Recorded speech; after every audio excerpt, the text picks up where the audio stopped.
Hello, my name's Jade and today I'm going to be doing a bookshelf tour. I've been wanting to do a bookshelf tour forever, but A, I was really intimidated because I own a lot of books, and B, I've been waiting for them to be pretty because I have a lot of random books floating about, and I kind of came to the realisation I don't think that's ever going to happen. I think I'm always going to have books floating about because I organise my books as like read versus like TBR, and so they're constantly moving around where I'm moving books from my TBR to my red shelves. Apologies in advance for the weird angles. It's a very tight space and I really tried my best. I'm sorry.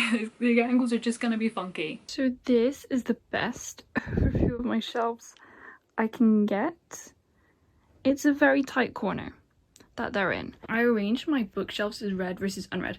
So all these books here, this shelf here, this shelf here, and this shelf here are all unread. And technically that little stack down there as well. So then all of these books, they're all read. I've read all of these, apart from maybe like one down there, but books that fit there have to go there. We'll talk about how I organize them just a little bit more. Other ways I organize my books are primarily by age. So for instance, these up here are all adult, and then adult, new adult, YA. This is like the gradient, and now we're in YA. And we're in YA pretty much. I mean, this one is kind of children's technically, but it's there. YA, majoritively YA, but because of graphic novels, this is my graphic novel shelf, it is a little bit of a mix. And then down here we're back to adult for classics and non-fiction / plays. That down there is children's. These are giant hardcover graphic novels. And as you can like tell, that gradient is kind of how it is with genre as well. Historical fiction, ancient history stuff here, which is also kind of fantasy. And so then we have fantasy. This shelf doesn't apply. I've not organized this shelf very well. This is a newer shelf, but this is like high fantasy.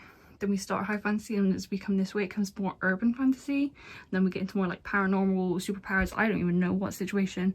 Dystopian, sci-fi, like it's a gradient. So that's how they're organized. I've like, in terms of shelves, like I said, most of them are on a gradient. For the most part, I've tried to keep authors together, and I've tried to like make them look pretty in terms of like hardcover versus paperback. They have the Bully bookcases in this lovely dark brown. I did used to have the white ones, and it's just not my vibe. If you're thinking like, oh my gosh, they're like very tall, they basically go to the ceiling, like Dune Messiah over there is literally touching the ceiling. I have extensions. This one over here is an Argos shelf. It's like an Argos dupe for Billy, and I heard it was just as good, and I really don't think it is. They're much shallower. You can probably, well actually you probably can't tell, because I've had to pull all these away because of the way it was leaning against the shimmy breast. They just weren't doing well. Maybe you can tell from this angle, like they're not very wide, they're pretty shallow, whereas the Billies, they'd be thick boys. And also they're also much shorter, so this is where the Billies would usually end, and so the Argos one is much shorter, but they also, you can't get extensions for the Argos one, so I can't build it up any. If I wanted that storage really badly, I take this stuff off, put books there, but I really like that little section. It makes me really happy, so I'm not gonna. I think that's all the disclaimer I need to say.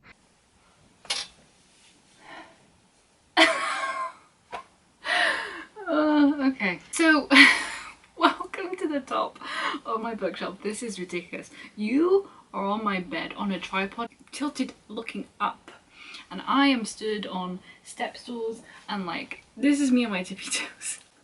But we're here, we're at the top. So let's get through this quickly so we can return on safer footing. So this pile here is my spillover, my overflow. Most of these piles tend to be overflow piles, where there's the shelf on my bookshelf where I can't fit any more books. Contemporary YA books. So we have the If I Stay duology at the top. Then we have the first two books in the Runaway Train trilogy. I believe it's a trilogy. I don't think I ever read the third book though. That's by Lee Matthew Goldberg. The If I Stay duology is by Gail Forman, if you didn't already know. That's like an old booktube classic. Paper Hearts by, I want to say her name was Hannah, it might be Gemma. Her last name is Wiviot. The Shock of the Fool by Nathan Fowler. The Shock of the Fool is really good. It's from the point of view of a young man who has schizophrenia, and it's just really interesting, and I'd really recommend it. I really enjoyed that one. The next stack is like duplicates essentially. either special editions or duplicates that I just, again, I can't fit on my shelf anymore. I feel like of the stacks of books that are going to have to move off this, that one's probably going to be the first to go. So I have The Starseed and The Night Circus, both by Erin Morgenstern. Spoiler alert, I adore Erin Morgenstern and her books, hence why I have 2 copies. I have the Illumicrate special edition of This Is How You Lose the Time War, which I absolutely adored when I read it. And so that's the only special edition I could find, and I thought if this is the only special edition of this book that's ever going to exist, I wanted it. So I got it, and now I have 3 editions of this book because the Illumicrate special edition comes with 2 editions. Under that, I can't even see it, but I'm pretty sure it's the Atlas 6 by Ollie Blake, but it's the self-published version before it was traditionally published. And then over here we have my sci-fi books, and these are all my sci-fi books. This one is going to be the first that's going to overflow. My Dune books are going to have to go somewhere else because all I need is that 3rd book, and we're overflowing. God knows where they're going to go. So anyway, at the top we have a paperback copy of Dune Messiah, the 2nd book in the Dune trilogy by Frank Herbert. Under that we have I Who Have Never Known Men by Jacqueline Harpman. Under that is Arch Conspirator by Veronica Roth, which I really enjoyed. If you're looking for an Oedipus retelling that's sci-fi, that one's really good. We have the Spindled Splintered... that's not what it's called. The duology has its own name, but it's a Spindled Splintered and a Mirror Mended, yes, by Alex E. Harrow, which is like a multiverse but with fairy tales. It's kind of sci-fi. If I had to put it into a genre because of the multiverse aspect, I think I'd put it into sci-fi, although it could probably be fantasy. I don't know, it's there for now. I don't need this existential crisis right now. And then under that we have This Is How You Lose the Time War by Max Gladstone and Amal El Mothar, which is a sapphic sci-fi that is just stunningly written. And then we have Dune by Frank Herbert, the first book in the Dune series. We all know Dune. Okay. Onwards! I'm over here now. This is so ridiculous. Okay, here we have my horror books, and like the sci-fi, this is just all of the horror books. I don't have a ton, but again, it used to be on a different genre shelf, and there was no more room. It got kicked off. So we have Sarah Candy by Keelan Patrick Burke at the top, which was mediocre. Then we have Horror Store and My Best Friend's Exorcism by Grady Hendrix, and underneath that we have Meddling Kids by Edgar Cantero. Here we go back to spillover. This is all my spillover plays because again, they couldn't fit where the plays were. They needed to move. Most of my plays, a good chunk of them are from school anyway, so I don't care about them that much, but I don't want to get rid of them because I've read them. We have Brecht collected plays, 5 of them to be exact. I don't know which ones. Galileo is in there because that's the one I read. Singe, The Playboy of the Western World and Other Plays. Timberlake, Wurtenberger, again, plays. This. Do you see the theme? Oh, there's something under here and I don't know what it is. It's Everyman and Medieval Miracle Plays, edited by A.C. Cooley. Up there, am I pointing at it? I hope I'm pointing at it, is my short story collection. Again, not a ton. Catperson by Kristen Rupenian. And we have Dunja Barnes' The Lydia Steptoe Stories and Sally Rooney's Mr. Salary. We have the Oxford Book of Short Stories, edited by Pritchett. Then we have actually my self-published book. If you didn't know, back at uni I self-published a book. I think it's called, yeah, mostly short stories on the unstable mind, so the threading theme is madness. As the title suggests, mostly short stories. I think there's a couple plays and like Shakespeare snippets in there. I have Shooter Magazine, the rivalry issue, which is a literary magazine. We're done up here now. Okay, now we're going to the next shelf down. This is my historical fiction shelf. Recently moved, actually. It used to be on my other shelf over there and now it's expanded and it can take up all of this space. What that means is that there's not a ton of rhyme and reason to the order. There kind of is, there kind of isn't. We start off with Matrix by Lauren Croft. We have the Waterstone Special Edition of The Marriage Portrait by Maggie O'Farrell, and this is just stunning. I'm obsessed with it. Whenever I see the normal cover now, I'm like, what's that? The Square of Sevens by Laura Shepherd Robinson has gorgeous end pages. Moonlight and the Predator's Daughter by Lizzie Pook. We have 2 of the Darkland Tale series. It's a series about Scottish historical events. We're retelling Scottish historical events. I know that there are 2 out that I haven't read, but these are the 2 that I have read, and it's Hex by Jenny Fagan and Rizzio by Denise Mina. Then we had The Fascination by Essie Fox. My Name is Red by Orhan Pamuk. The Impressionist by Harry Kunzru. Both of those I read for uni. I did a historical fiction module during my masters. Generation by Pat Barker I also read for the class. Birdsong by Sebastian Faulks and Atonement by Ian McEwan. I both read those for my A-level. Then we have Petite Mort and All of You, Every Single One by Beatrice Hitchman. And B was actually my dissertation supervisor at my undergrad. And this is highly underrated. If you like sapphic historical fiction, or like literary historical fiction, like just about relationships and especially about like wanting a family and stuff, and like, or like psychology, like Freud's in here, just I highly recommend it. The Essex Serpent by Sarah Perry, and then my Emma Donoghue collection. Emma Donoghue is one of my favourite authors and I'm slowly but surely making my way through her works. We have Stir Fry, which is her debut. It's not actually historical fiction, that is contemporary. It's just here to be with the other Emma Donoghues. And then we have The Wonder, which is historical and I really loved. Room, which is not historical but again needs to be with her other books. The Sealed Letter and Learned by Heart, which is her latest release, and both The Sealed Letter and Learned by Heart are in fact historical fiction. And we have Where the Crawdad Sings by Delia Owens. Now apparently historical fiction is 50 years ago. That's where we distinguish our historical fiction from, and that took place in the 50s. /60s. So that's historical. And then we have my Taylor Jenkins Reid collection, which again, towards this end, is it historical? Probably not, but this end is, because again, over 50 years ago. So they're on this shelf. So we have The Seven Husbands of Evelyn Hugo, Daisy Jones and the Six, Malibu Rising, and Carrie Soto. Oh, I'll move this candle out of the way. Carrie Soto is back, which are all part of like a quartet, like a companion quartet. I have actually read one of her contemporaries, but I don't own it. And if you wanted a closer look at this candle, it's a Sherlock Holmes candle. Can you see? So this shelf is my ancient history shelf. I suppose we've got retellings, we've got non-fiction, we've got classics. If it's ancient history related or mythology related, then it's here, essentially. The first two books in the Wolf Den trilogy by L.D. Harper. So we have the Wolf Den and we have the House with the Golden Door, and I'm obsessed with this trilogy, and the third book's coming out soon. I mean, I don't know when this video's going up. It might already be out, which is very exciting. Spines look pretty pretty too. It's set in ancient Pompeii, pre-Vesuvius debacle. And we're following Amara, who works in a brothel while she's a slave. So yeah. And then we have my Jennifer Saint collection. So we have Ariadne, Electra and Atalanta, and the spines of those are just so pretty. They're just so pretty. I love a good spine. And then we have my Madeline Miller collection. So we have Circe, The Song of Achilles, the Waterstones special edition, my regular edition of The Song of Achilles, which I actually read in that class, that historical fiction class I did during my masters. And then we have Galatea, Hear the World Entire by Anwin Hayard, The Penelopiad by Margaret Atwood, The Silence of the Girls by Pat Barker, Clytemnestra by Costanza Casati, which really impressed me. I really enjoyed that one. If you are interested in Clytemnestra or Oresteia or like ferocious feminine characters, female characters, Clytemnestra's your girl. And I got the Waterstone special edition with the pages, which I love that it's like blood red because that's so fitting.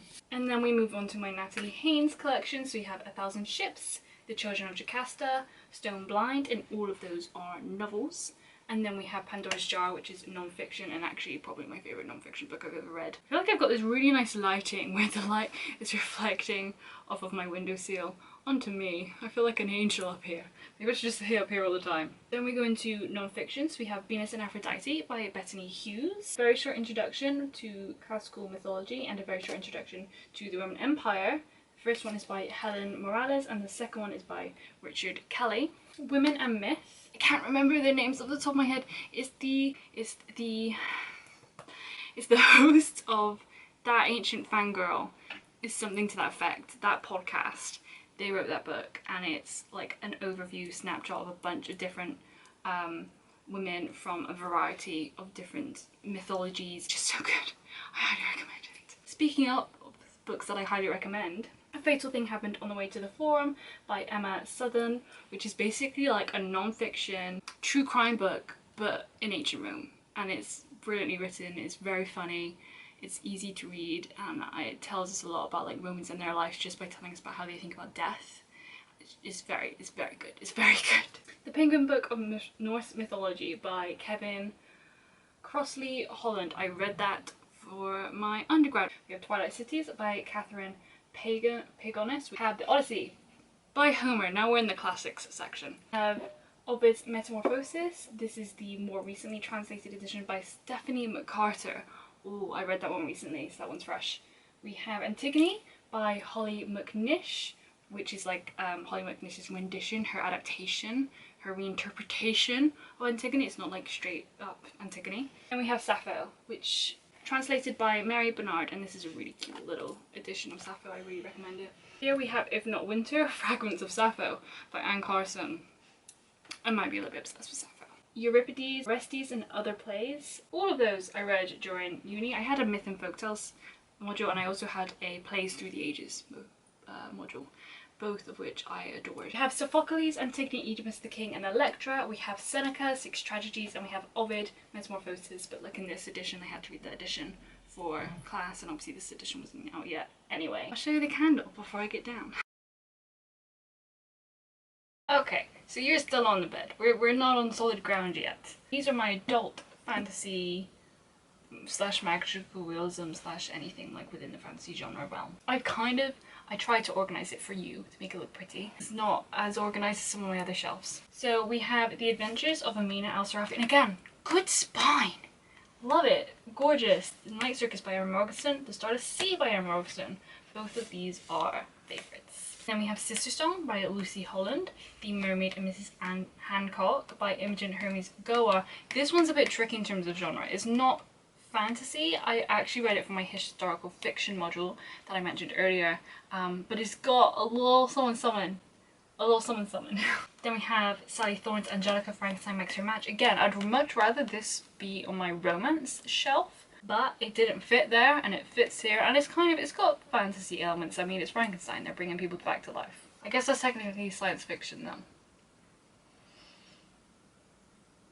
I'll have to move that later. Then we have The Once and Future Witches by Alex E. Harrow. This is like, again, like a historical fantasy. Lots of these actually.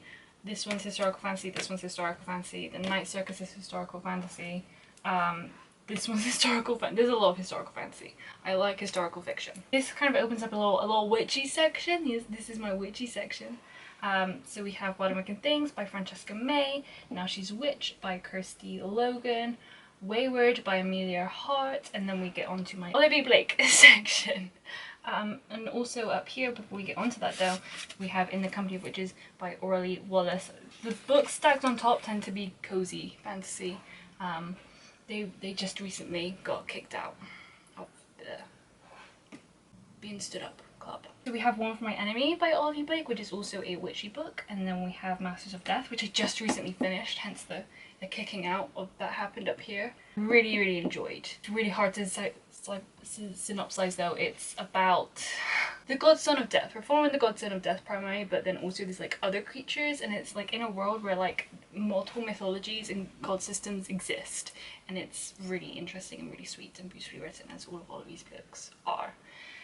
And then we have The Atlas Six, which is very famous, and then opens up my kind of little dark academia section here. So we have Ninth House by Lee Bardugo. This is one of the few offenders of like not keeping authors together alongside like Alex E. Harrow, obviously, because I have a lot of her other books down here. Actually, I don't know if you can see me there. Yeah, you can see. But Ninth House is an adult fantasy, so therefore it goes here.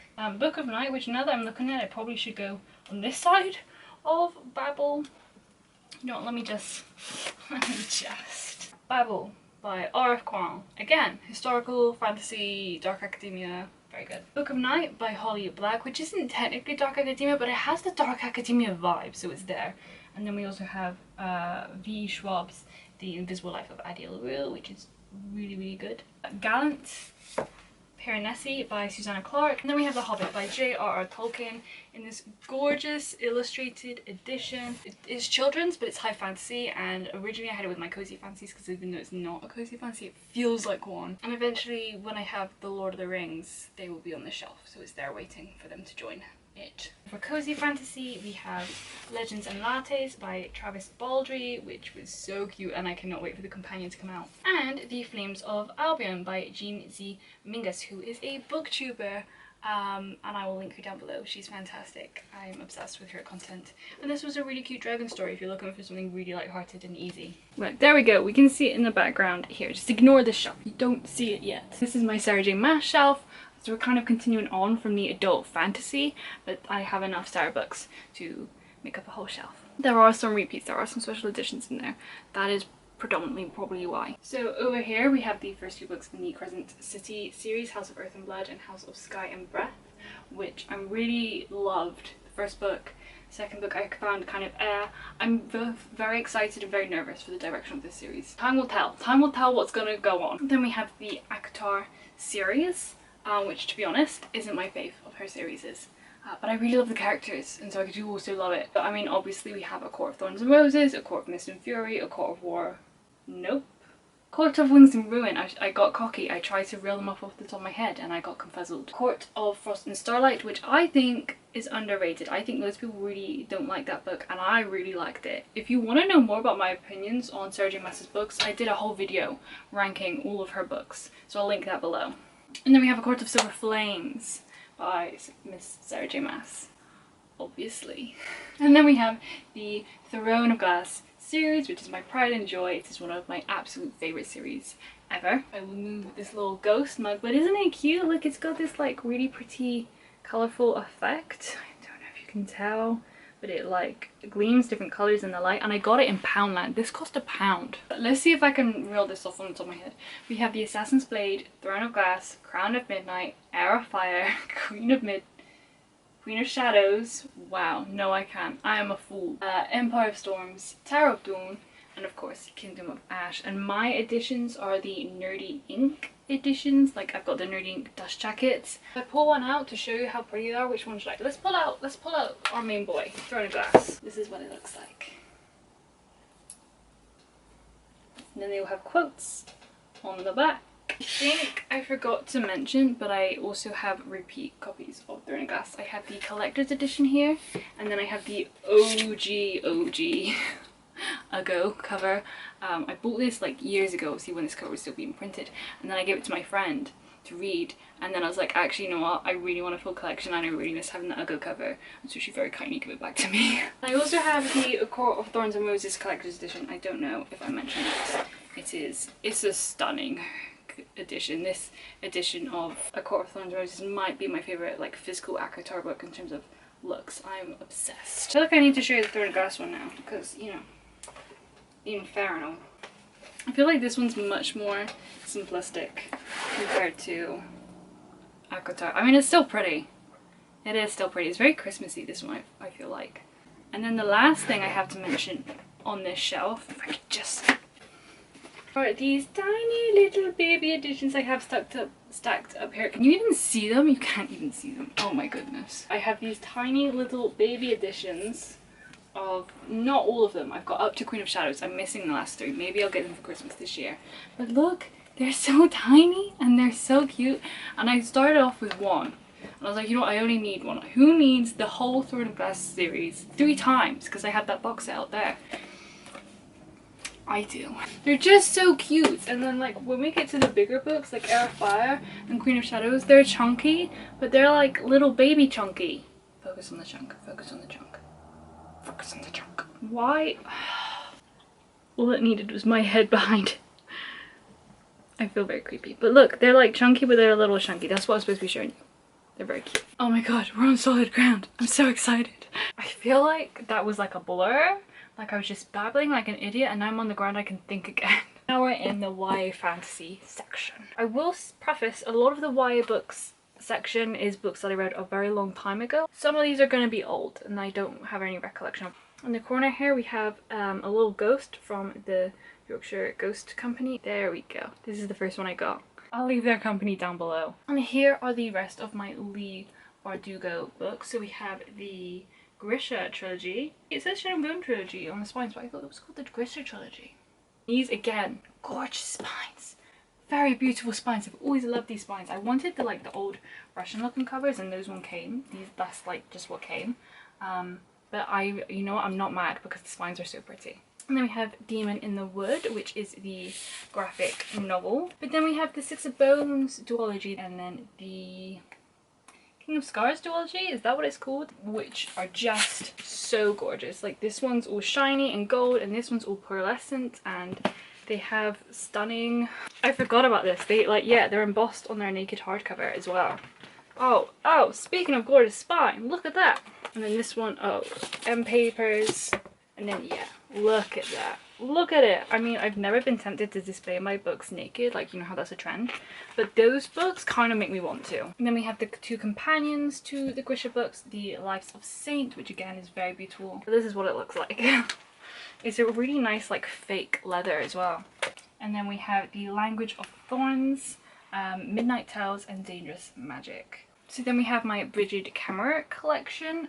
So we have the Cursebreakers trilogy, A Curse So Dark and Lonely, A Heart So Fierce and Broken, A Vow So Bold and Deadly, and then the Defy the Night series. Does that series have a name?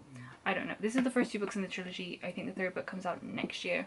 I'm not a big fan of this series. I really like this one though. I thought this one was a lot of fun. If you're looking for something not necessarily like the best, but like a lot of fun, that trilogy. And then we have my Laini Taylor collection. Now this is not the entirety of my Laini Taylor collection.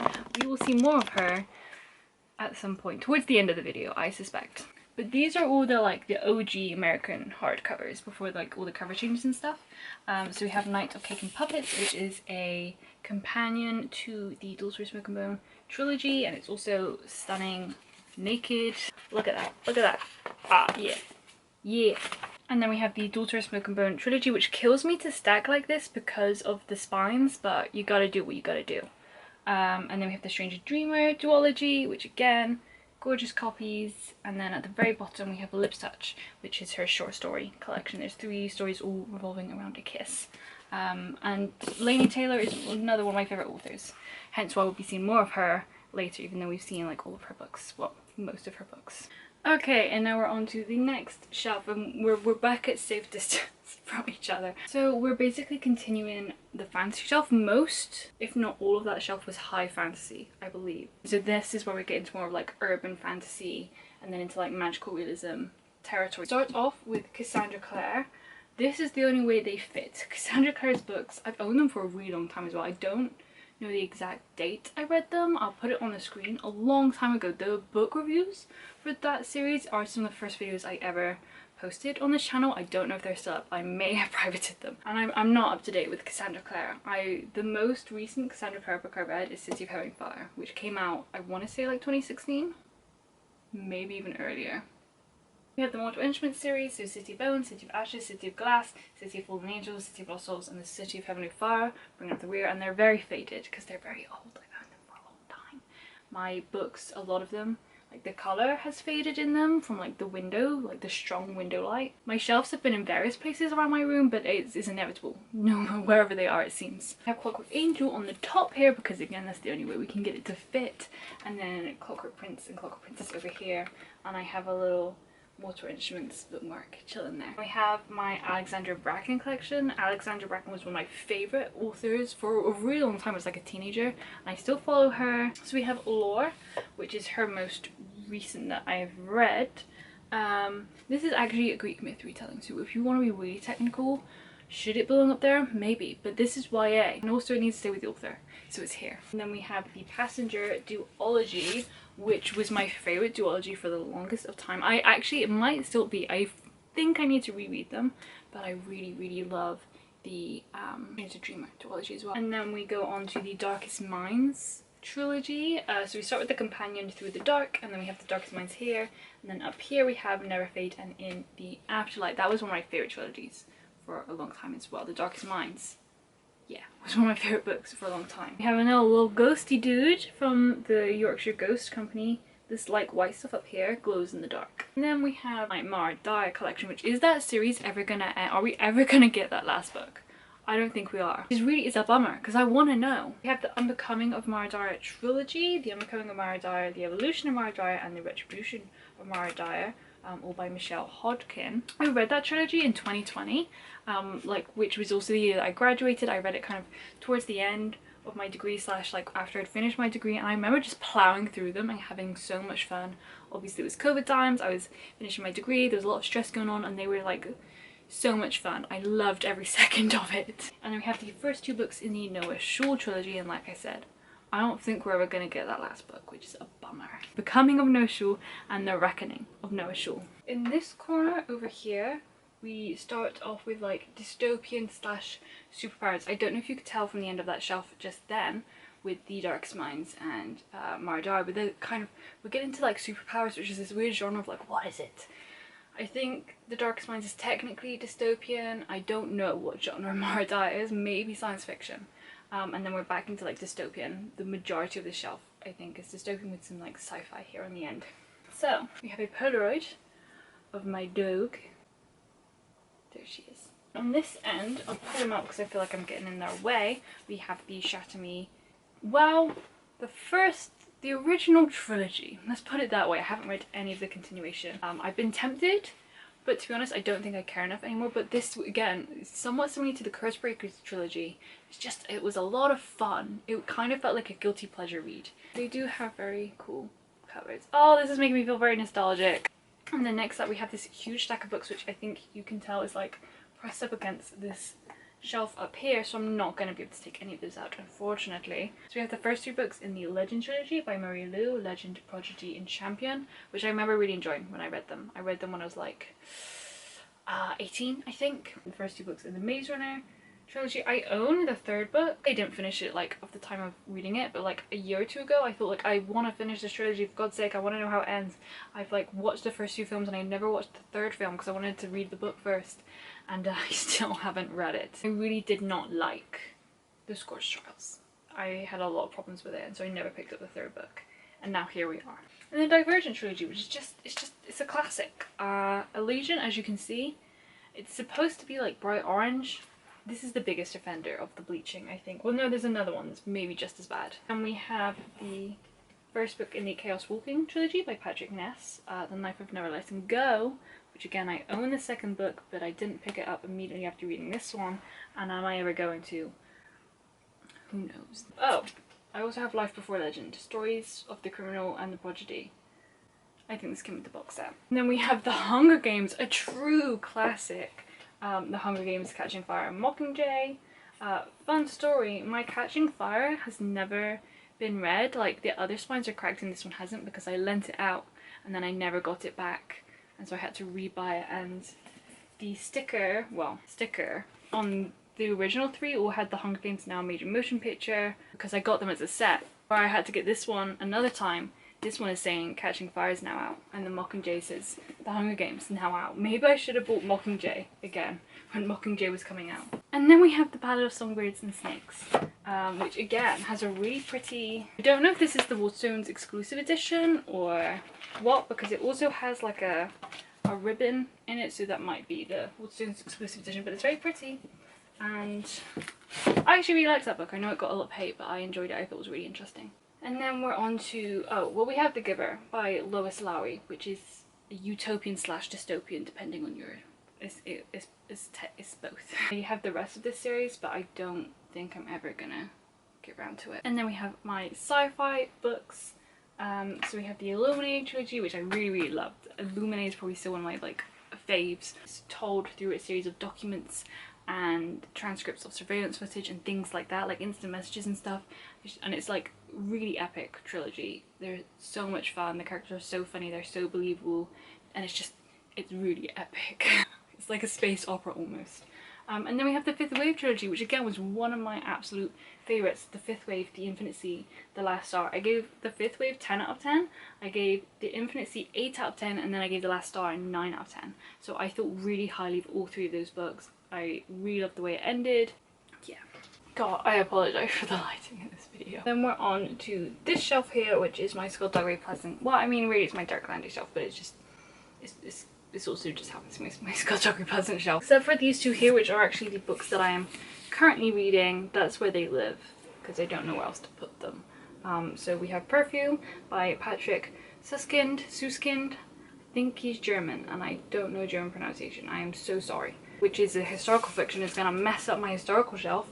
And then we have The Book Eaters by Sun Yi Dean, which is fantasy and is gonna mess up my fantasy shelf. But that is tomorrow's problem. I actually think I'm gonna probably finish them today. So that is literally tomorrow's problem. And then, like I said, it's predominantly Skulduggery. Skulduggery is technically a children's, although I think it definitely verges into YA at times. But it's a fantasy, urban fantasy series, and I really, really love it. The first OG series here is the series that, like, I compare it to, like, it's my Harry Potter. Like, those are the books that really got me into reading, and I'm just obsessed with, like, my all-time favorite series, probably, other than maybe Throne of Glass. So we have 2 World Book Day books here. We have The End of the World, which is, this is actually the first ever Skulduggery book I read, and it takes place, like, over here, somewhere in the series, like round 6-ish. So that was not great. I mean, that's what the books are designed to do, so there wasn't any major spoilers. And then this one's a newer one, Apocalypse Kings, which is in the white rebranded version. And we have some more kind of spin-off companion type books.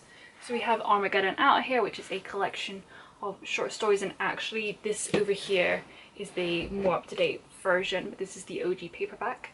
And then we have The Maleficent 7, which is, we're following the anti-heroes, and it again takes place quite late in the series. And then we have the entirety of Phase 1. We have Skulduggery Pleasant, Flame of Fire, The Faceless Ones, Dark Days, Mortal Coil, Deathbringer, Kingdom of the Wicked, The Last Stand of the Dead Men, and The Dying of the Light. And then here, stacked, we have Phase 2, which is Resurrection, Midnight, Bedlam, Seasons of War, Dead or Alive, and Until the End. I actually went to the Until the End signing, and so I managed to get it signed. Oh, I took this with me. I took Skulduggery Pleasant with me, the first one. Yeah, haha. To me. That was very exciting. That was the first book signing I ever went to. Over here we have Hell Breaks Loose, which is a prequel, and I wasn't obsessed with this. This is the only Skulduggery book that I would say I didn't love. And we also actually have the Grimoire, which is the only other Skulduggery book I would say I didn't love. The Grimoire, to be fair, is basically a recap of all the books up until the end, so that if you don't want to reread them all before Until the End, you didn't have to. You have, like, this is all the relevant information. It also had a couple extra stories. So now we're on to more like contemporary section. This one is organized, like the more serious books are on this end, and then the more light-hearted fluffy books are on this end. This section in particular, there's like a little mini thriller mystery section going on here. So here on the very end we have Again But Better by Christine Riccio, who is another booktuber that I will link below. I've been watching her since at least 2014, I think. And we have I'll Give You the Sun by Jenny Nelson. Again, such flashbacks, these books are so old. Black Ice by Becca Fitzpatrick, which is more of like a thriller type book. So we have This Is Not the Just Show by Anna Carey, which I wasn't very impressed by. We have I Killed Zoe Spanos by Kit Frick, which I actually think I read the other year. Sadie by Courtney Summers, The Project by Courtney Summers, and I'm the Girl by Courtney Summers. I devoured all 3 of these. My favourite is The Project, but I did also really like Sadie, and I was annoyed with I'm the Girl while I was reading it, but I think objectively it's really clever, and I can't wait to see whatever Courtney Summers puts out next. All 3 of them almost feel like adults. And then we have my E. Lockhart collection. E. Lockhart used to be my kind of Courtney Summers, my like go-to contemporary YA author that I was obsessed with, but I'm a little bit out of date. Real Lives, which is my favourite book for a really long time. We have Genuine Fraud, which again is like another thriller book. That one's really interesting. It's told backwards, but I found it very predictable.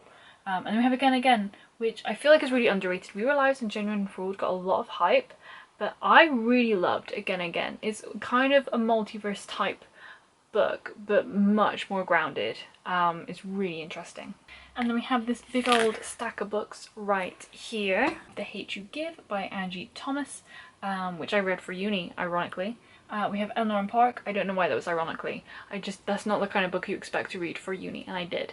That was a really cool class. It was a creative writing class, and we were just reading like novels that are popular at the minute, and that was one of them. Anyway, we have Eleanor and Park by Rainbow Rowell, which is again another of my favourite books for a really long time. Me and Earl and the Dying Girl by, I think it's Jessie Andrews. And then we have my John Green collection. So we have An Abundance of Catherine's Paper Towns.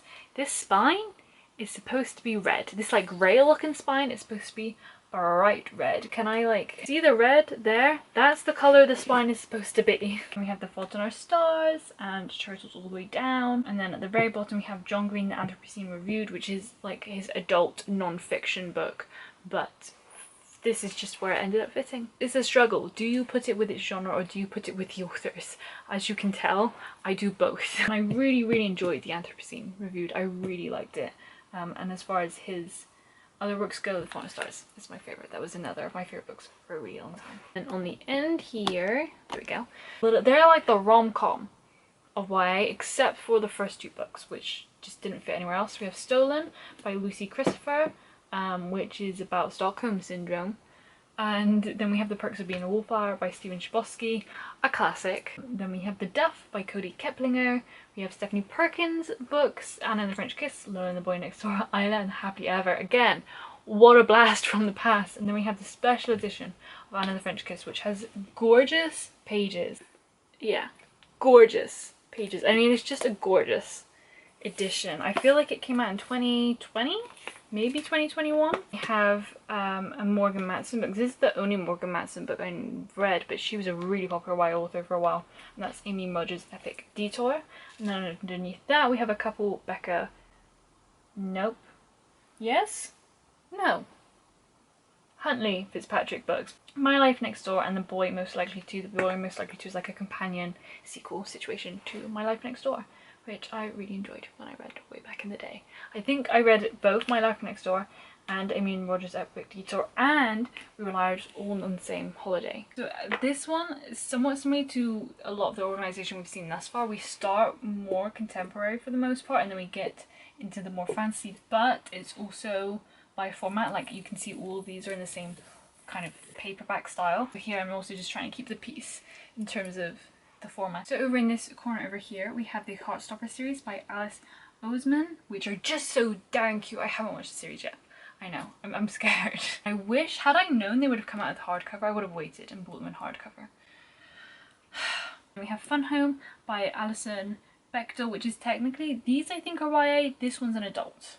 And it's non-fiction and it's a autobiography, but this is where it fits. So this is where it goes. That's my mantra. Juliet Takes a Break, and I'm not sure off the top of my head who that's by. I know this is a graphic novel adaptation of a novel. I haven't read the novel. I didn't love the graphic novel adaptation of it, to be honest, but I really love the art of it. Then we have, again, we're going into the more fancy realm. So we have Mooncakes by Wendy Zhu and Suzanne Walker, and then we have Nimona by... Yeah. Oh, okay, so they're not wedged in there. I thought they were wedged in here, that's why I wasn't getting them out. By Noelle Stevenson. I know this has recently been turned into a film, and I definitely want to watch it. That one's about like superheroes and like villains in like a really classic sense of like superheroes and villains. It's a fun one. We have Pumpkinheads by Rainbow Rowell. I have 2 editions because this is the edition I first bought, and it is signed. I think I pre-ordered it, yeah. Then I saw this one in Forbidden Planet, and this is the American edition, and it's signed by both Rainbow and Faith the Illustrator, so I had to have it, but then I kept this one for sentimental attachment. Maybe one day I'll have to get rid of one of them, but that day is not today. Then we have This One Summer by Julian Tamaki and Mariko Tamaki. We have The Prince and the Dressmaker by Jen Wang, which is a really pretty little hardcover book. Sheets by Brenna Thumler, and this is the collector's edition, which is why it's hardcover and has like a sparkly, can you see the sparkle? Sparkly spine. Before we get to this huge section over here, we do have some books balancing precariously. So we have Garlic and the Vampire and Garlic and the Witch by Brie Paulson, and these are both just so stinking cute. So here we have Fangs by Sarah Anderson, which is a really nice copy. It's like velvet and it's got black edges. Yeah, it's good. It's good stuff. This shelf is another shelf that as soon as I read one more, that's it. We're in overflow. Big time. These are my kind of like series, or just like, you know, in this format. I think I have some standalones on the end. So here is Blue is the Warmest Color by Julie Marrow, which is something I feel like of a classic in the graphic novel world.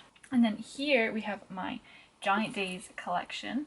So we start from like the extra stuff with extra credit, early registration, and then we go into the series. There are 14. Next to that we have the Umbrella Academy, and there's 3 of those. They are by Gerard Way and Gabrielle Ba. And then we have good stuffs. We have Saga by Brian K. Vaughan and Fiona Staples and Saga, probably my favourite. I need to reread Monstrous because Monstrous might be my favourite, but Saga, it's fresh in my brain and I really love them. Here we have The Magic Order by Mark Miller and Oliver Copiel. I thought they discontinued this. I thought they stopped bringing it out. But apparently there's like a volume 2 and a volume 3, so maybe I'll have to check it out. I wasn't that impressed with the first one, but I was intrigued. House of Slaughter, The Butcher's Mark.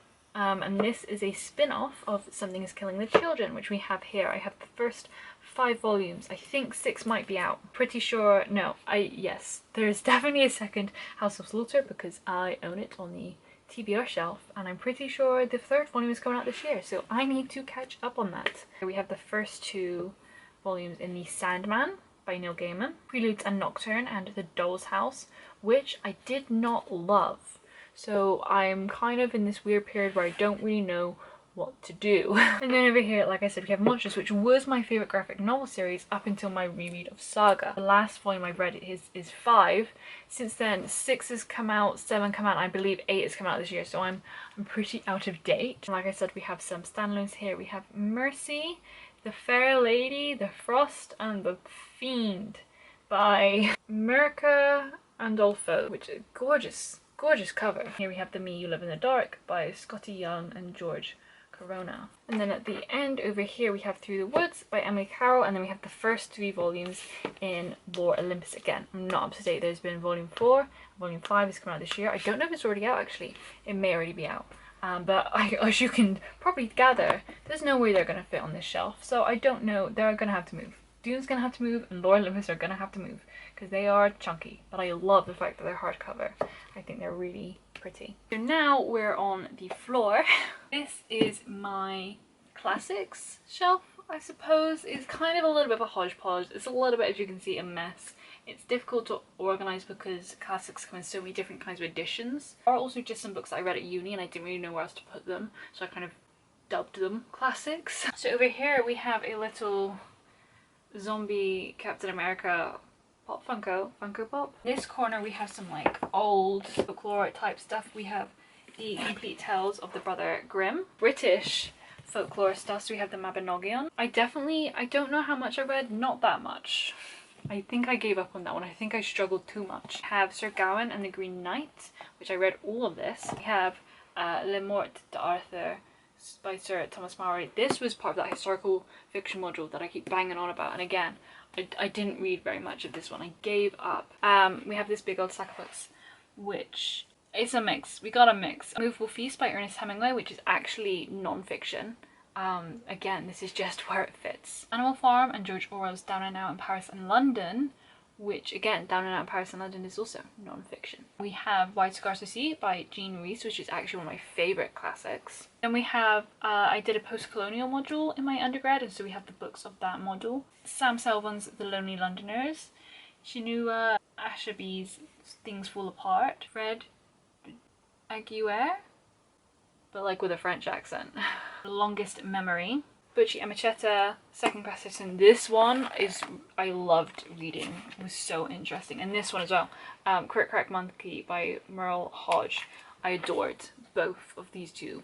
They were really readable and really just good books. And then we have Bridie's Fire by Kirsty Murray. The rest are kind of research for the novel that I am writing. It takes place in 1920s Paris. That's where like A Movable Feast and Down and Out in Paris and London came in, but it's also following a lot of queer people, so we just have a lot of queer fiction here as well. So we have Nightwood by Dunya Barnes, is how I'm going to pronounce it. The Well of Loneliness by Radcliffe Paul, which I highly recommend. I really enjoyed that one. Counterfeiters by Andre Gide. I feel like it's going to be Gide because again, French. We have Colette, The Pure and the Impure, which again, that one's technically non-fiction, but to be fair, it's with the rest of my Colette books, which granted isn't a lot, but there's a lot on my TBR, my mental TBR, not my physical TBR. We have the Claudine series, Claudine at School, Claudine in Paris, Claudine Married, and Claudine and Annie, which I actually ended up really enjoying. I was really skeptical at first, but then I ended up being pleasantly surprised. Rita Mae Brown's Ruby Fruit Jungle and Jeanette Winston's Orange Are Not the Only Fruit. Those two are more contemporary. Although I feel like if it comes in like a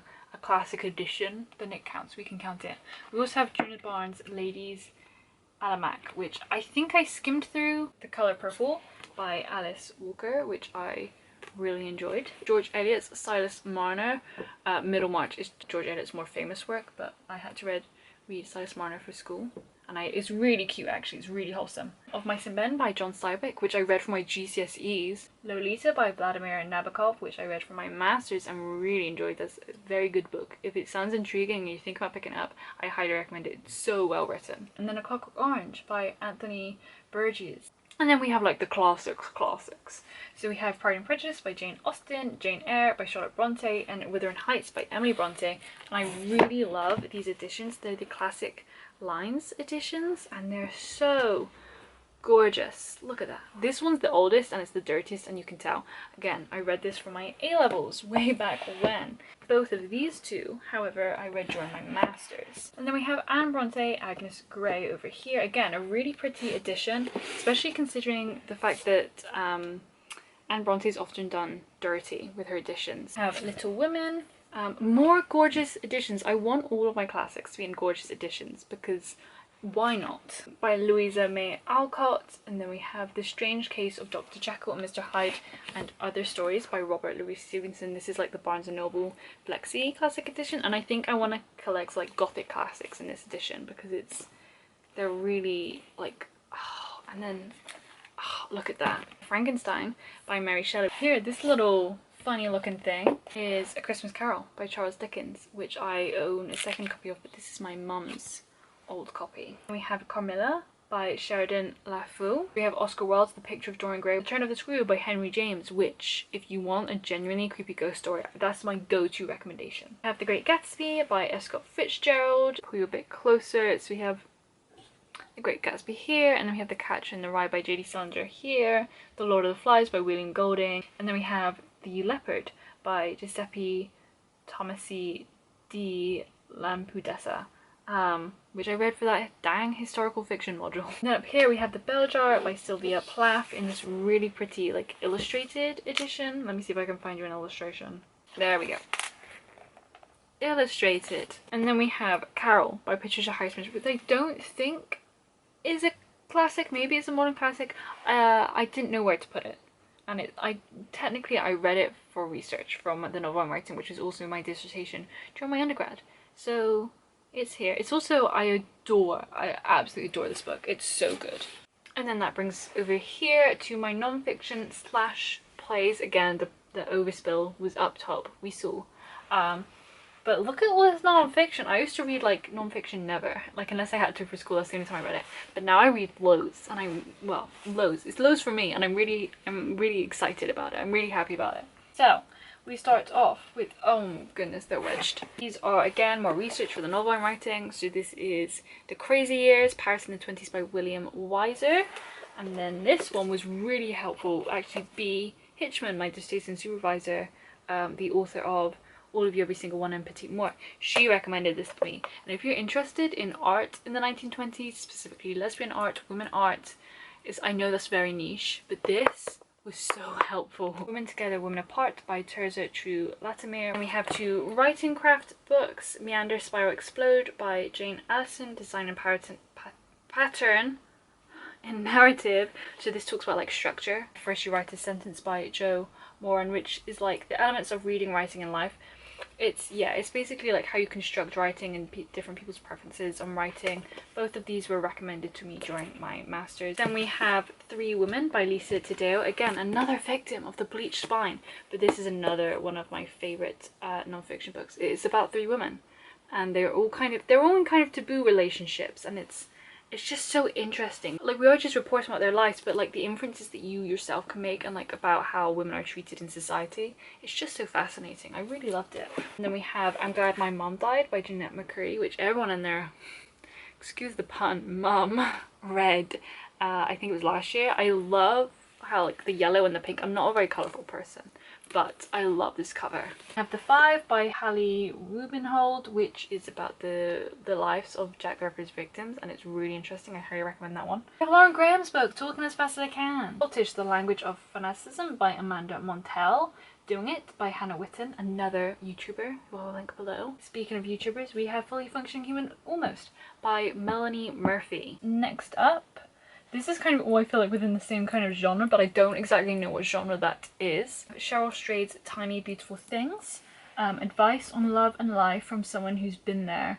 I know that was recently turned into a TV show. Both are great. You can read it, you can watch it. I would highly recommend reading it though. She's basically like an agony aunt, and this is like a published version of some of her responses to the letters. Eat, Pray, Love by Elizabeth Gilbert, and then Eat, Pray, Love Made Me Do It. Life Journeys inspired by the best-selling memoir. And then we have Meaty by Samantha Irby. I know lots of people love Samantha Irby.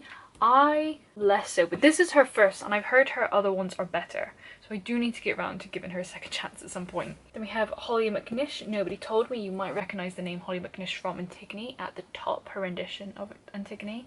And this is kind of part non-fiction memoir, part poetry collection about her experience of when she became pregnant and her pregnancy, and then the first 2 years of her child's life, and just kind of her observations and thoughts and feelings. And I really enjoyed it. It was really good. I read it for uni, but it's one of those books that I would have never read, but I'm really glad I did.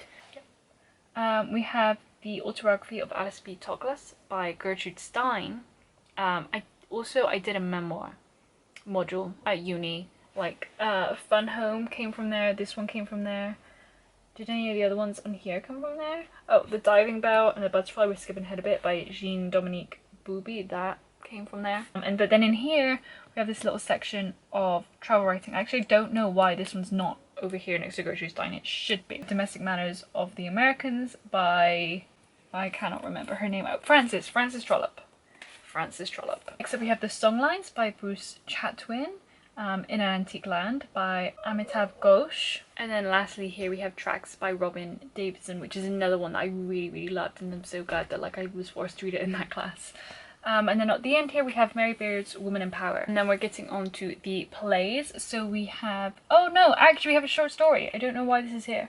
We have The Yellow Wallpaper by Charlotte Perkins Gilman. Now we are on to plays. So this is Marlowe, I believe. Yes, Dr. Faustus Text B specifically. So that we have Othello by William Shakespeare. This is the edition I bought when I did my A-levels. If you've ever done an English literature A-level, I'm sure you'll know, but you need to learn those books like the back of your hand.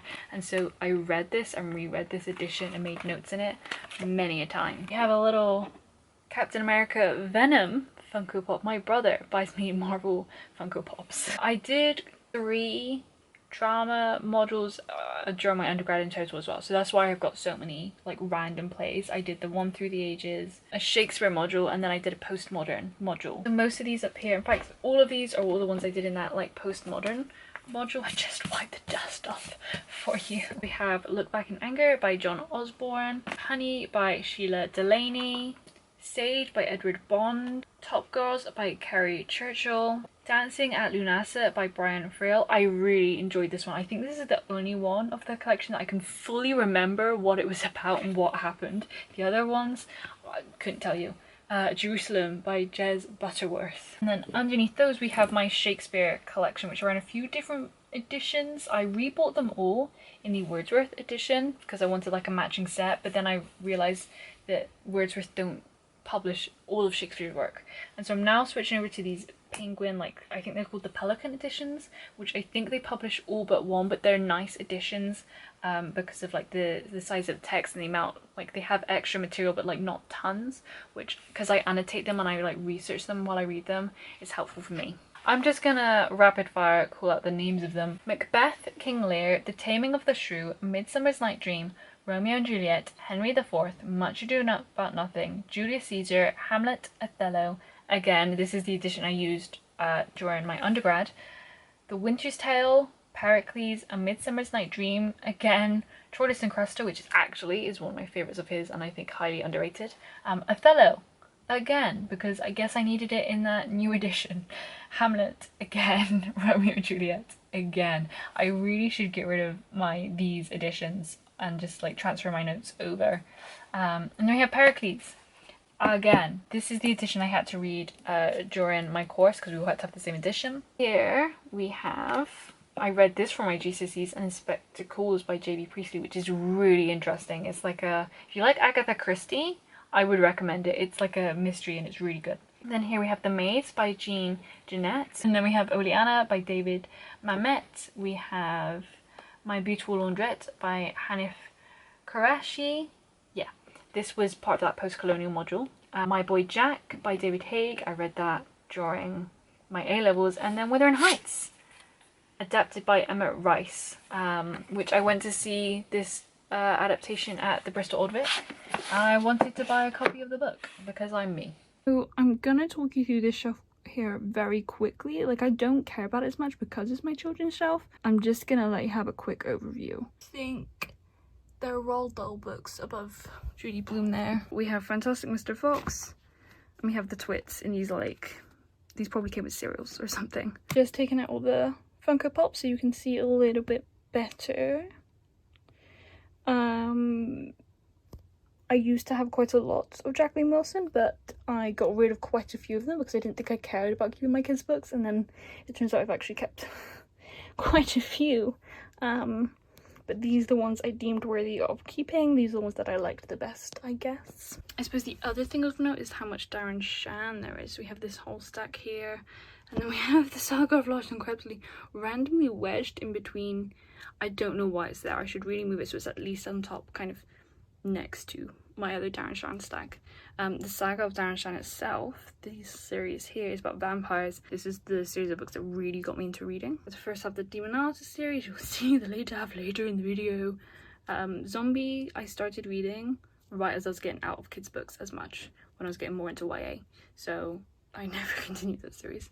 I have the first two Percy Jackson books. We also have Iron Man, because I thought he was really cute because of his little blaster thing. And then over here, like previously mentioned, mostly like tall hardcover graphic novels. This one, 100 Nights of Heroes, probably my favorite graphic novel, which is why it's facing out like that. I also think the cover is beautiful, but all these three are by Isabel Greenberg. Actually, she illustrated these two over here. These are children's picture books. She's probably my favorite graphic novel author. This one, Goddess and Heroines, is by Jean Mingus, who I've mentioned a couple times throughout this video. It's also a kid's picture book. I want to collect all of her versions of these, but I am actually really excited to read this one. Watchmen, I haven't actually read Watchmen. There's the one book here that I haven't read. It's just really scary and intimidating, but I really want to get to it. It just won't fit anywhere else, so it has to go here. I have Marcel Proust, the first two volumes in Search of Lost Time. It's right there in graphic novel form. They're actually really cute. I do recommend, if you're scared of reading the actual books but you want to get the story, I would say they're like decent translations. I haven't read the actual book, so I wouldn't know, but I was recommended to them by a professor that has and loves this book. So take with that what you will. And we have Emma G. Wildford over here, which is also graphic novel, and then a couple of the ology books, which I loved as a kid, and some kind of ology related games. Twilight. This is a chess set. This is a colouring book, and these are stickers. So we've finished the bullies. We're on to the little Argyle shelf, and I don't know about you, but I feel minorly exhausted. As I said before, this is a mixture of read books versus unread books. So these first three shelves actually that you can see here are read books. They do actually extend a little ways back. You can't see the full thing here. Starting at the top, along with my trinkets, we have The Sun and Her Flowers and Milk and Honey by Rupi Kaur, which are poetry collections. They're there because they're pretty and they fit the vibe. That's it. That book on the end that's painted, that is The Last Star by Rick Yancey. I painted that, me, artiste. I'm actually really proud of it. I don't have a single artistic bone in my body. Coming on to this first shelf here, this used to be the historical fiction shelf, and so things got shuffled around. Now it's a mixture of things. I originally wanted it to look kind of like dark academia and like be predominantly my vampire books, but I had some overflow from my YA fantasy where I had to move things around and they didn't fit there anymore. So I've also got some of that back here. If I take this out, maybe I'll be able to show you better. So this is a little book tin from Illumicrate, and I keep predominantly my Quirky Collective bookmarks, which I'm obsessed with. They're so beautiful. If I shuffle all these along a little bit, you should be able to see. Here we have The Assassin's Curse trilogy by Cassandra Rose Clark. I don't think they release them in this edition anymore. I think now you can only get them in a bind-up edition, but this is like a duology about pirates, it's YA.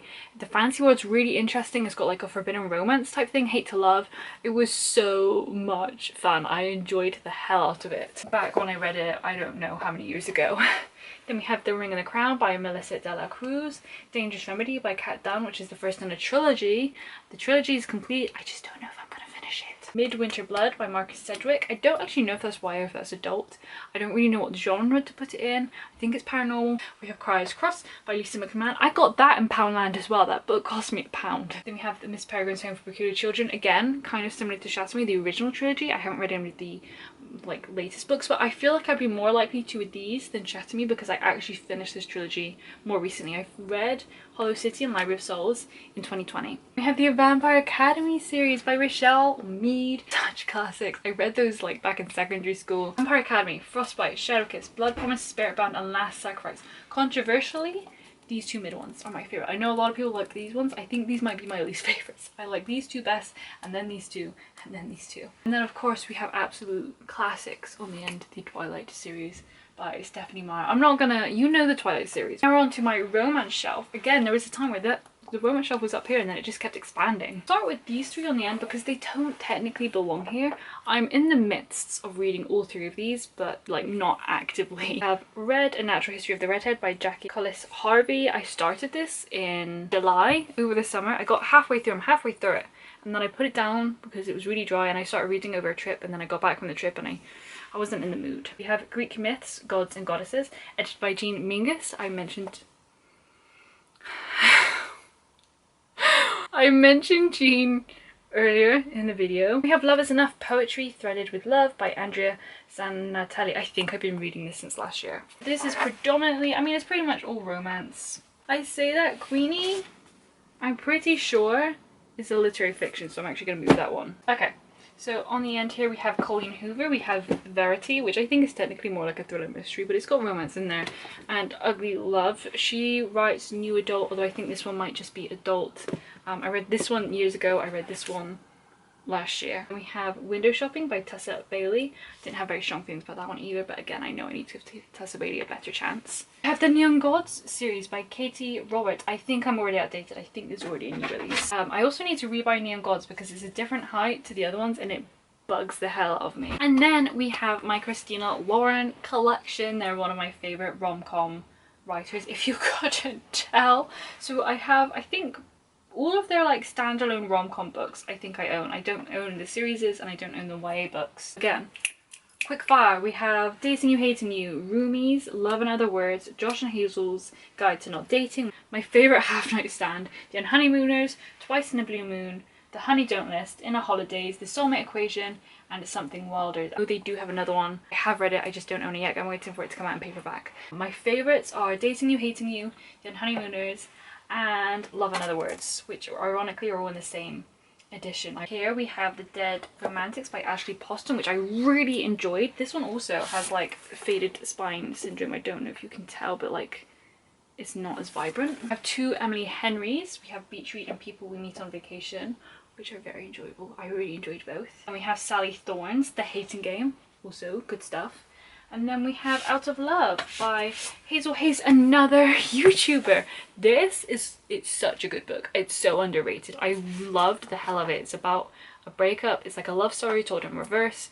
It was so good. It felt very literary. Along with Queenie by Candice Carty-Williams, I'm just now realizing they're probably on this shelf because they probably don't fit on my literary shelf, but that's probably where they belong. Oh, and I have two editions of Out of Love because this is the one I originally bought and I love this cover, but this one has like bonus content in it, kind of like extra scenes and like it's just things are a little differently. I was flicking through this one and realized it was different because I was listening to the audiobook and it's because they're in this one, so I had to buy this one and tab it. But I love this cover, so I'm not getting rid of it. Okay, and so then this shelf is my, like, we start with mystery and thrillers over here, and then this half, yeah, from like here onwards is contemporary / literary. It's supposed to be literary, but a couple contemporaries are in there on like the secret history, like where does that go? I had it with my Dark Academia for ages, but all of those are fantasy and the secret history isn't, so it's just kind of here. I also on the end have these two graphic novels. We have Delicates by Brenna Thumler, which again I'm currently reading and so didn't know where else to put it, And we have Bad Magic by Derek Landy, which I have yet to read, but I'm planning on reading this year. So again, didn't really know where else to put it. Okay, so way back in this corner, I don't think you can see if I pull them out just a little bit. This here is Misery. It's like an old beat up couple. You're not missing out much. We have The Grown Up by Gillian Flynn, and then we have Gone Girl by Gillian Flynn. We have Adele by Leela Slimani and Lullaby by Leela Slimani. Not really thrillers, but they read, I think Lullaby is definitely like a mystery. Adele isn't, but it reads like a thriller. Heatwave by Victor Jessin. A big part of why I bought it was because Leela Slimani blurbed it on the front here. We have Uncle Paul by Celia Framlin. If you like Agatha Christie, I think maybe give that one a go. It's got similar vibes.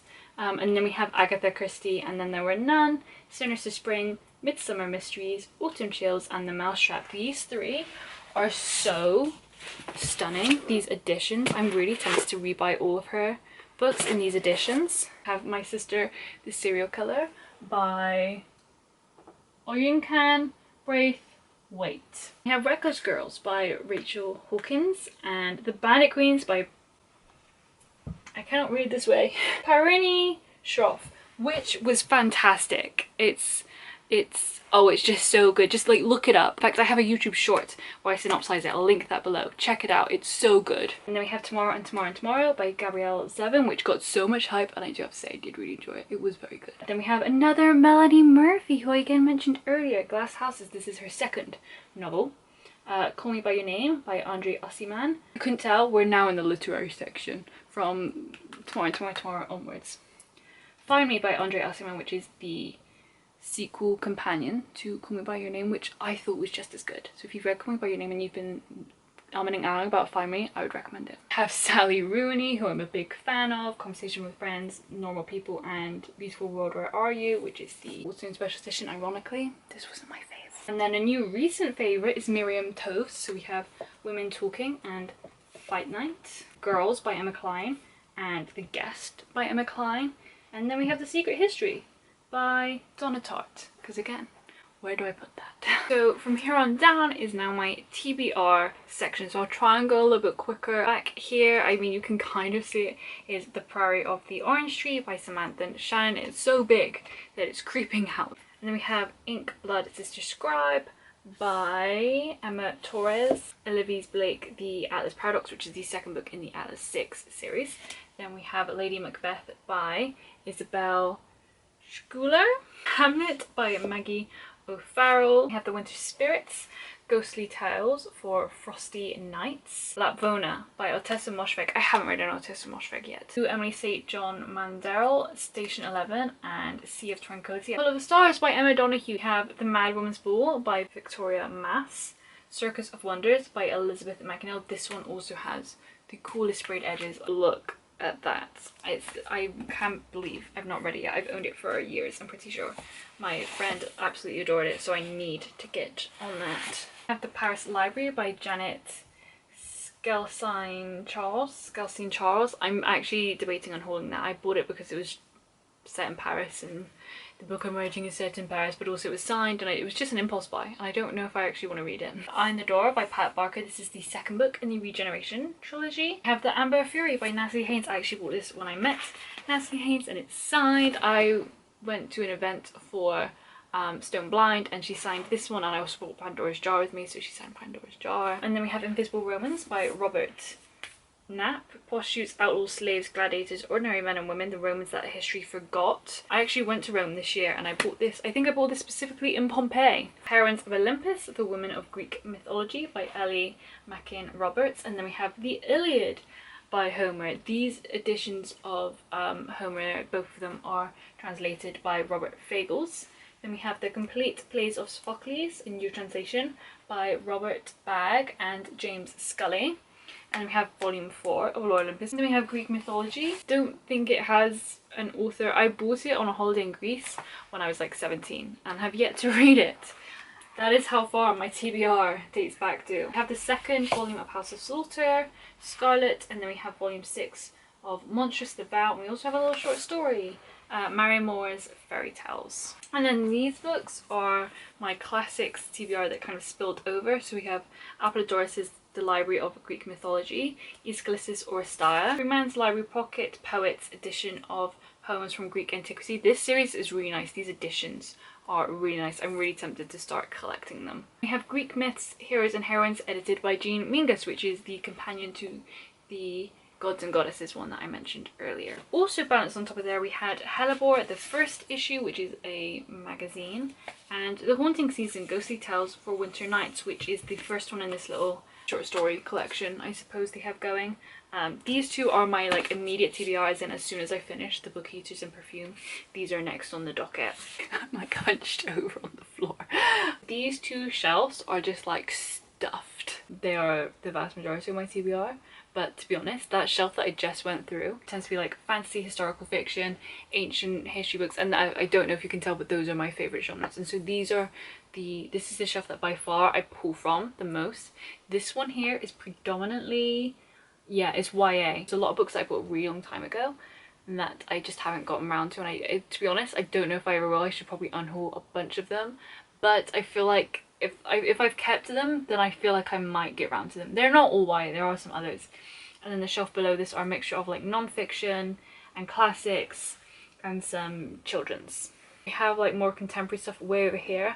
Back here that you cannot see, I have There's Someone Inside Your House by Stephanie Perkins, One of Us is Lying by Karen M. McMingus, Gathering Blue and Messenger by Lois Lowry, the second and third book in the Giver quartet. And then down here I have Sun, which is the final book in that quartet. I have Private Peaceful by Michael Morpurgo, which I started reading in secondary school, but my class never finished it, so I never found out what happened in the end. So I bought it. I've yet to read it. Miseducation of Cameron Post by Emily M. Danforth, How to Be Bad by Emily Lockhart. I don't know the other two's names and I don't want to pull it out. I'm so sorry. I'll put them on screen. The History of Frankie Lando Banks and Fly on the Wall, also by E. Lockhart. The second book in the Chaos Walking trilogy, which we talked about earlier, The Ask and the Answer by Patrick Ness. The Host by Stephanie Meyer. I know, so much shame. I watched the film. I tried to read this book, I think on 3 different occasions, and I got to maybe like the halfway point, but I never finished it. And then we have the Angelful trilogy by Susan E., which I bought way back in the day. We have The Death Cure by James Nashler, the third book in the Maze Runner trilogy. We talked about this earlier. And then we have Scythe by Neil Schussman. I really want to read this trilogy, I just haven't got around to it yet.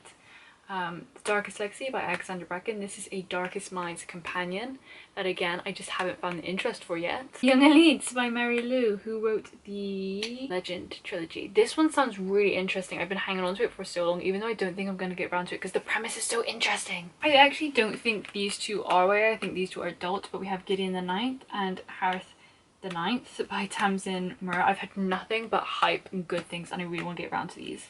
And then up here we have More Tender is the Night by F. Scott Fitzgerald, and actually I bought this one in Shakespeare and Company. I love this edition. We have The Bacheloress by Victor Marguerite. I'm pretty sure, yeah, I started reading this one and then gave up. We have Fingersmith by Sarah Walters. I actually am like 100 pages into this one as well. I started it in 2020 and then I was reading it on the way to uni on the bus, and then COVID happened and I wasn't going on the bus anymore, so I stopped reading it. I really want to get back to that one now. I remember the first 100 pages vividly. Here we have Magic of Wind and Mist by Cassandra Rose Clark. This is the author of The Pirate's Wish. Is that what it's called? No, The Assassin's Curse duology. We have Better Together by Christine Riccio. I read the first 50 pages and then put it down and have not yet put it back up.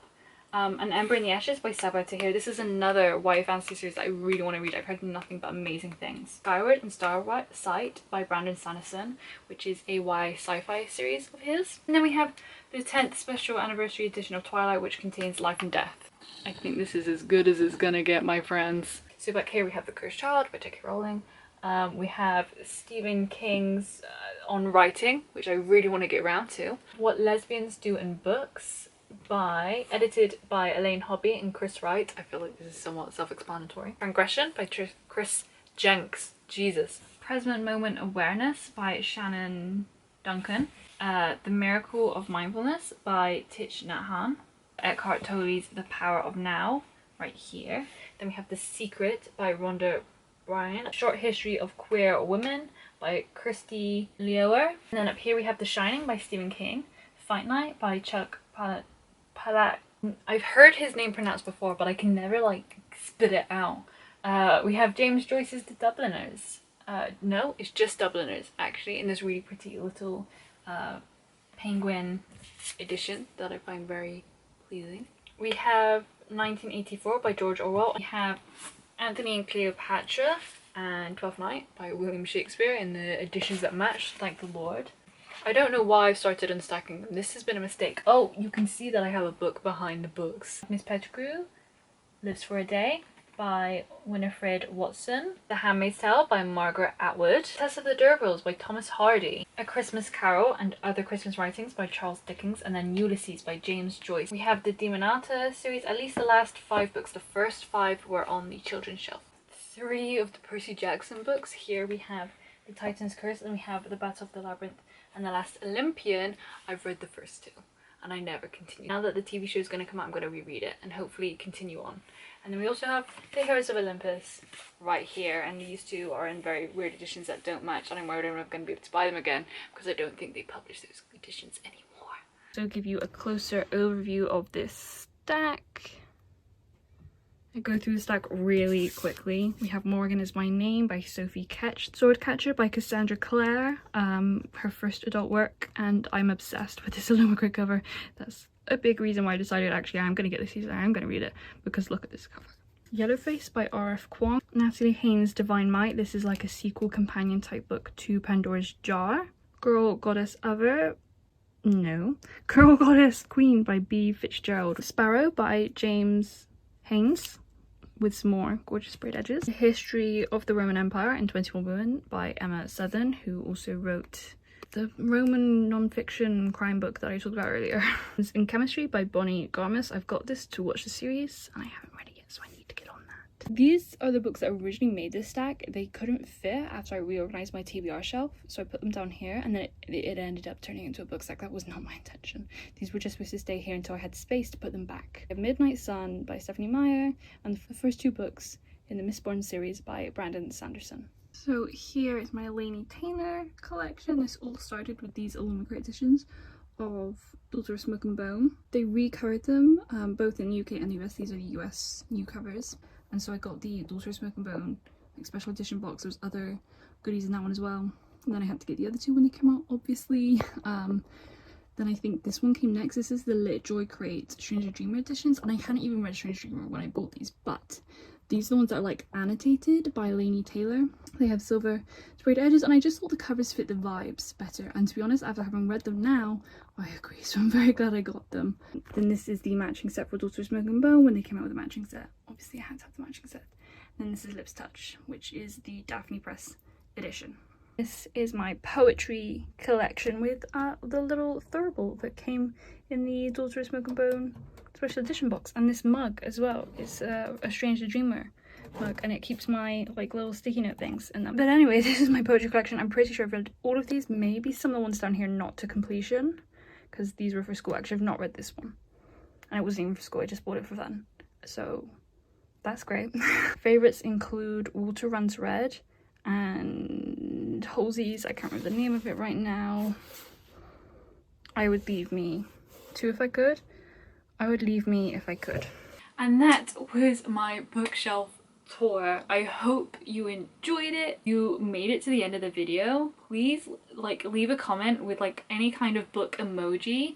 Like let me know. I would so appreciate it. Yeah, and that is all I have for this video. Thank you so much for watching. I hope you have an amazing morning, afternoon, evening / night. My name's Jade. I hope I see you again next time. Goodbye. Ooh, hello. Oh my god, there's like people in my neighbor's garden. I must look like I don't want to know. We're just gonna power through. I need to come forward a bit. Oh, I'm like on the edge of this thing. If you moved, my dog just sat on the bed and you are still on the bed, so that is why. If you continue to move, it's yep, you're moving. It's her fault. Stop sniffing. She's looking at me, but why? The neighbor. Okay. Like Kevin crossing into Holland. My dog is scratching at my door. How many clips am I gonna have of me climbing these dang shelves? Steps. I know what I'm talking about. Maybe if I know, hang on. I got this. There we go. I'm a pro. There are 4 magpies. I just, like, they're hopping around my neighbour's garden. There's so much activity out there today. What does that mean? Is this a good sign? Is this video gonna go well? Come closer, child. Yeah, you don't care about me. You just want to look at the books.